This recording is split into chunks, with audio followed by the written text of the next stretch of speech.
All right, let's be real for a second. The Samsung Galaxy S26 Ultra just dropped. And yeah, it's good, but it kind of feels like Samsung just played it safe again. It's like ordering your favorite food and it tastes the same every year. Not bad, but not exciting anymore.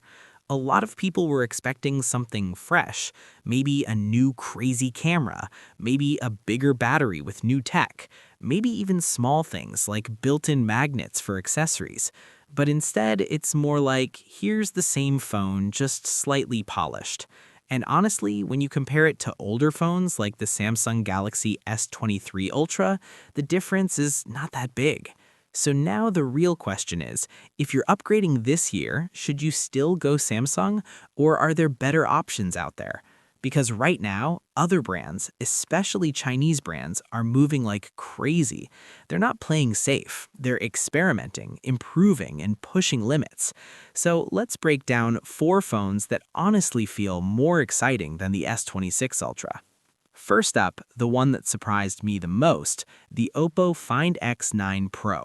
This phone is like that quiet guy who suddenly becomes the best player on the team. At first, you don't expect much, but then it just does everything right. The cameras? Crazy good.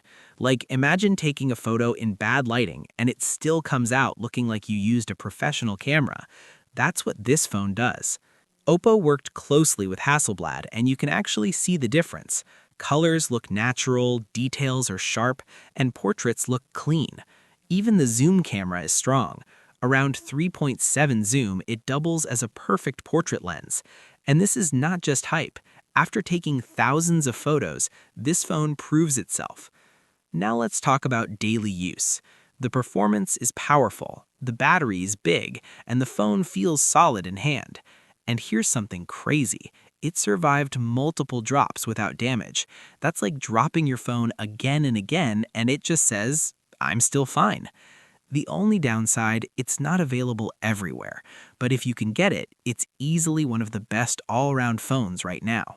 Next up, let's talk about something very different, the Google Pixel 10 Pro XL.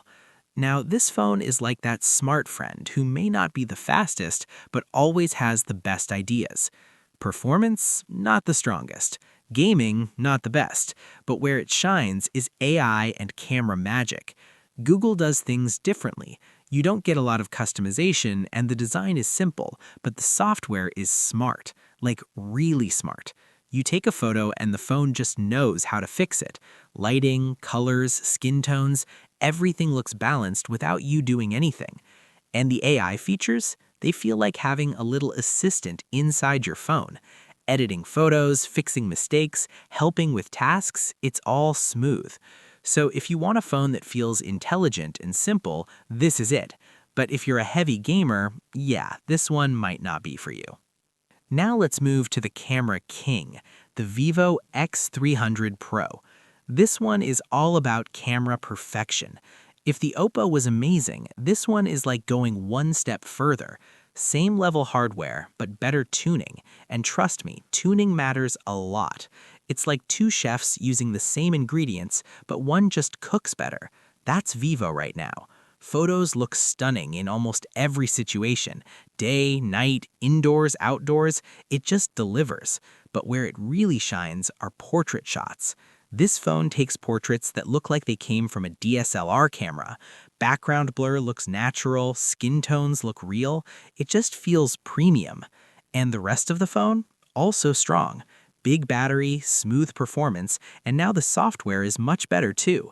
They updated it to Origin OS, and it feels faster, cleaner, and more customizable.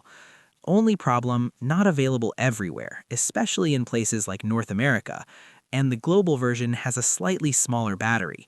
But still, if camera is your top priority, this phone is a beast. Now, the last one, and honestly, this one is a monster, the Xiaomi 17 Ultra. This phone is like a camera pretending to be a smartphone. It still uses a 1-inch camera sensor. Now, if that sounds confusing, just think of it like this. Bigger sensor equals more light equals better photos, especially in low light. And the results? Insane.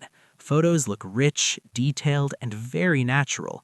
Xiaomi also fixed their biggest problem, which was inconsistent photo quality. Now everything looks more balanced. And the design this year? Clean. That green version, beautiful. Battery life, solid. You can travel, use maps, take photos all day, and still have battery left. Software? It's better than before, but still not perfect. Not bad, just not as smooth as some competitors. But overall, this phone gives you serious camera power. So when you step back and look at everything, the Samsung Galaxy S26 Ultra is still a good phone, no doubt, but it just feels safe. Like Samsung is saying, if it's not broken, don't fix it. Meanwhile, other brands are saying, let's make something better. So now it really depends on you. If you want something familiar and reliable, Samsung is still fine. But if you want something exciting, something new, something that actually feels like an upgrade, then phones like the OPPO Find X9 Pro for all-round greatness, the Google Pixel 10 Pro XL for smart AI features, the Vivo X300 Pro for camera perfection, and the Xiaomi 17 Ultra for raw camera power start looking way more interesting. And honestly, this might be one of those years where not choosing Samsung is actually the better move.